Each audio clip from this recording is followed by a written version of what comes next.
السلام علیکم، انوکھی سٹوریز سیمٹس کے تمام سننے والوں کو میں دل سے خوش آمدید کہتا ہوں۔ آج میں آپ کو ایک نئی ایپیسوڈ سنانے جا رہا ہوں جس کا نام ہے سجدہ شکر۔ کالج سے گھر آتے ہوئے ایک ساحل کو میں نے دیکھا جو بڑی سخت ترین دھوپ میں بیٹھا ہوا تھا، جس کے جسم کے نہ دونوں ہاتھ تھے نہ دونوں پیر تھے، اور بہت ساری مکھیاں اس پر بیٹھی ہوئی تھیں۔ بیچارہ ان میں سے کسی کو بھگا بھی نہیں پا رہا تھا۔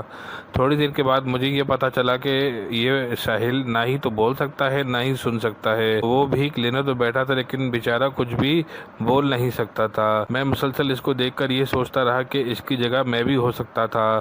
میں نے تو کبھی ایسا کام نہیں کیا کہ جس کی سزا مجھے یہ ملے۔ آخرکار میں کیوں ہونے لگا اس کی جگہ پر؟ مجھے تو اللہ تعالیٰ نے ویسا نہیں بنایا۔ وہ چاہتا تو مجھے بھی ویسا بنا دیتا، لیکن میں ویسا نہیں ہوں۔ میں ساری عمر سجدہ شکر میں رہوں تو پھر بھی اللہ تعالیٰ کی ہر نعمت کا شکریہ ادا نہیں کر سکتا ہوں۔ اللہ پاک نے مجھے ہاتھ پاؤں آنکھیں کان ناک سب کچھ دے رکھا ہے۔ اس رحم و کرم کے بعد بھی شکریہ ادا نہ کروں تو مجھ سے زیادہ ناشکرا کوئی نہیں ہو۔ ان آنکھوں کا جن سے میں سب کچھ دیکھ سکتا ہوں، اس زبان کا جس سے میں ذکر کر سکتا ہوں، ان ہاتھوں کا جن سے میں دعا مانگ سکتا ہوں اور اپنے رب کے سامنے پھیلا سکتا ہوں۔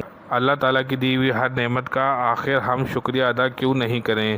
اور رب تعالیٰ سے شکریہ ادا کرنے کا سب سے احسن طریقہ یہ ہے کہ ہم آج ہی سے اللہ تعالیٰ کی اطاعت کریں اور حضور پاک صلی اللہ علیہ وآلہ وسلم کی غلامی اختیار کریں پورے خلوص دل کے ساتھ۔ پیارے دوستو، اگر آپ کو یہ سجدہ شکر کی سبق آمیز کہانی اچھی لگی ہو تو اس کو زیادہ سے زیادہ شیئر کریں، زیادہ سے زیادہ لائک کریں، اور میرے چینل انوکھی سٹوریز 786 کو سبسکرائب کرنا نہیں بھولیے گا۔ جزاک اللہ، السلام علیکم۔